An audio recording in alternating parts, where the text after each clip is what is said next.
एक संत जिससे जनता की यही आशा रहती है कि वो उनके पांव छुए, उनसे आशीर्वाद ले।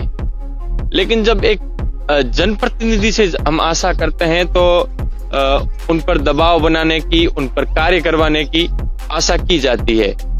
अब जब जनता से यही उम्मीद की जाती है कि वो संत के पांव छुएंगे, तो इस लोकतंत्र में वो अपना जो जनता है वो किस प्रकार से एक संत पर दबाव बना पाएगी। अब की बार वसुंधरा राजे सिंधिया को दरकिरार करना भारतीय जनता पार्टी की जो चर्चाएं चल रही है, उस पर क्या कहना चाहेंगे? इससे पार्टी को नुकसान होगा? आपकी बार आपके सामने जो कांग्रेस के प्रत्याशी है आले मोहम्मद, जो पिछली बार भी थे, उनकी गिनती 50,000 से शुरू होती है। किस प्रकार से टक्कर दे पाएंगे इस बार? हम ये चाहेंगे कि पोखरण में किसी प्रकार का कोई खौफ नहीं रहे और कोई भी अन्याय, अत्याचार, भ्रष्टाचार और किसी भी प्रकार से एक आतंकवाद, एक भय रहित क्षेत्र कैसे बने। राजस्थान में चुनाव का बिगुल बज चुका है। बीजेपी ने 124 प्रत्याशियों की सूची जारी कर दी है, तो वहीं कांग्रेस ने 33 प्रत्याशियों की सूची जारी कर दी है। बीजेपी और कांग्रेस के प्रत्याशी मैदान में हैं और चुनाव की तैयारियां आलम पर है। मेरे साथ महंत प्रतापपुरी है। बीजेपी की सूची में एक नाम महंत प्रतापपुरी का भी है। पोखरण विधानसभा से बीजेपी ने इन पर विश्वास जताया है। आज हम इनसे बात करते हैं कि ये किस तरीके से आगामी चुनाव में लोगों का विश्वास जीत पाएंगे। मैं सबसे पहले तो हमारी शीर्षस्थ पार्टी के उन अग्रगण्यों को साधुवाद और धन्यवाद देता हूं कि मुझे आपने सेवा करने का एक अवसर दिया और मैं आभारी हूं पोखरण क्षेत्र की जनता का। और मुझे विश्वास है पोखरण की जनता पर कि वो हमारे विश्वास को तोड़ेंगे नहीं और हम उनके विश्वास को नहीं तोड़ेंगे। हम उनके विश्वास पर खरे उतरेंगे और जिस भाव से हम लोग यहाँ आए क्षेत्र के लिए,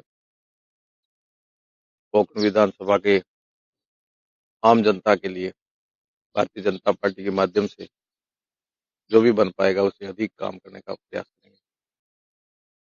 टिकट से पहले कई तरीके के कयास लगाए जाए थे। कल सूची जारी हो गई। आप किस तरीके से आश्वस्त थे कि उस सूची में आपका नाम होगा? आश्वस्त हम अपने कर्म में हैं, हम अपने कर्म में हैं, हमारे कर्तव्य में हैं। जबकि ये कोई विषय नहीं था कि हमारा सूची में नाम आना चाहिए या नहीं आना चाहिए। केवल मात्र हम लोग अपने कर्तव्य पर निर्वहन कर रहे हैं और पार्टी के आदेशानुसार हम अपने कर्तव्य का पालन कर रहे पिछले चुनाव में महज 872 वोटों से पीछे रह जाते हैं।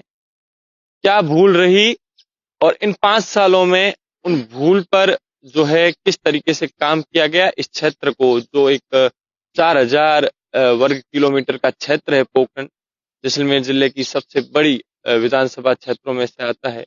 एक गांव से दूसरे गांव में जाने में ही बड़ा वक्त लग जाता है। तो इन 5 सालों में आपने किस तरीके से काम किया ताकि अब लोगों का विश्वास आपको लगता है कि आप जीत पाओ?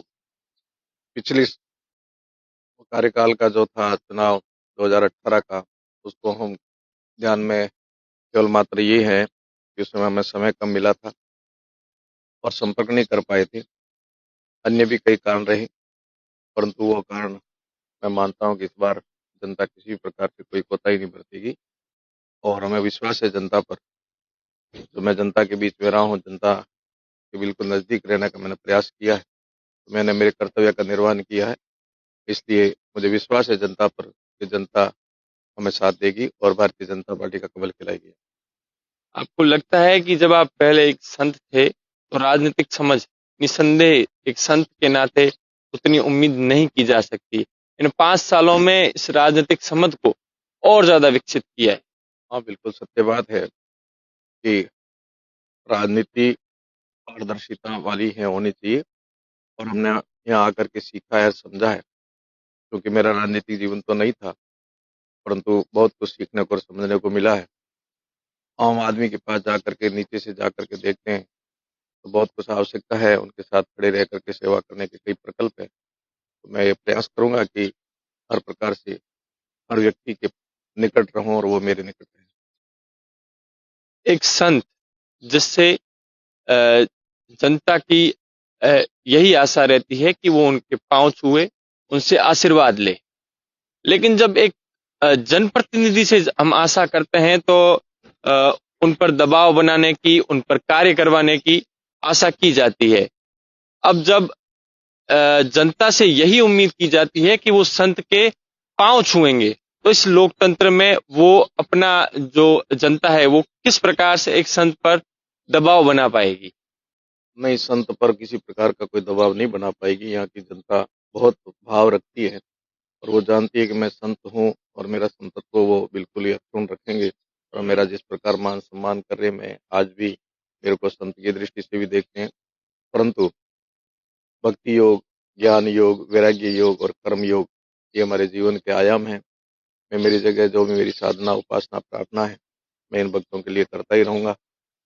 और कर्म योग में नर सेवा, नारायण सेवा, राष्ट्र सेवा, सर्वोपरि सेवा के माध्यम से मैं मेरे कर्म का भी पालन करूंगा और मेरे जीवन का ये जो कर्म योग है, ये माँ भगवती की कृपा से, गुरु महाराज की कृपा से मैं इस पथ पर चलूं और सफल हूँ।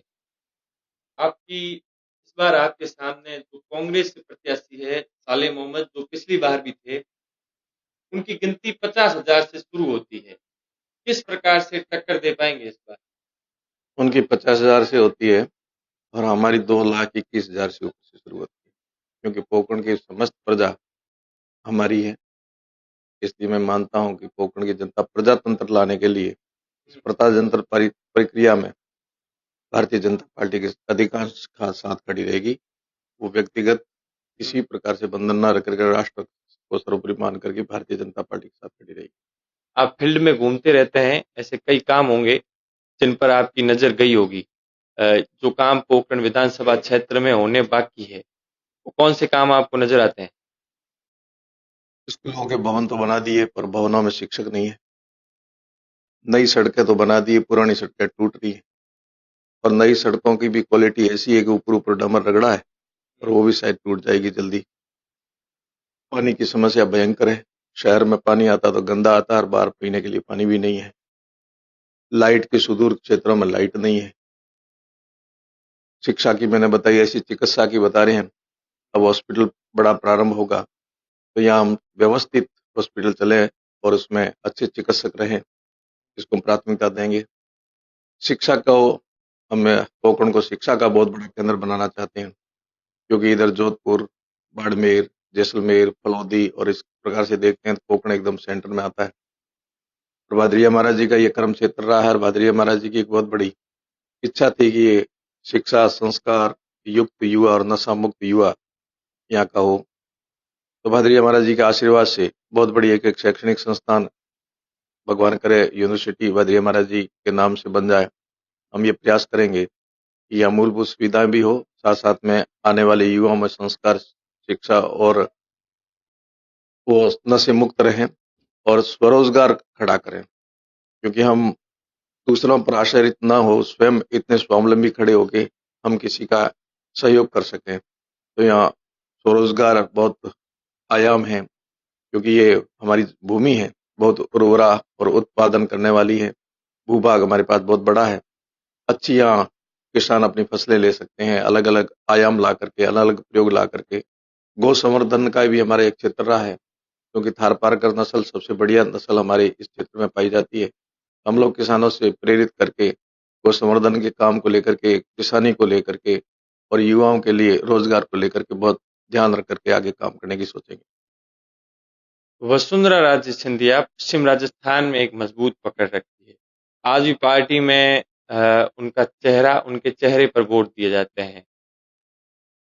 अब की बार वसुंधरा राजे सिंधिया को दरकिरार करना, भारतीय जनता पार्टी की जो चर्चाएं चल रही है, उस पर क्या कहना चाहेंगे? इससे पार्टी को नुकसान होगा? ये भ्रम फैलाया जा रहा है, किसी को दरकिनार नहीं किया जा रहा, कोई दरकिनार नहीं हो रही। हमारा परिवार है पूरा भारतीय जनता पार्टी। आप देखिए जितनी भी बैठकें हो रही है, सब में वसुंधरा जी और सारे हमारे शीर्षस्थ एक साथ बैठ करके निर्णय ले रहे हैं।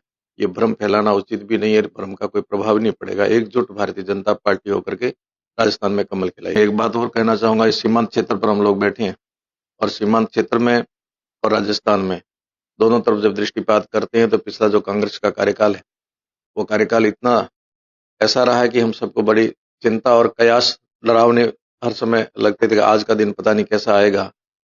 अत्याचार, अन्याचार, भ्रष्टाचार और यहाँ तक कि अराजकता, तुष्टीकरण और एक खौफ सा वातावरण पूरे राजस्थान में और प्रदेश में रहा है।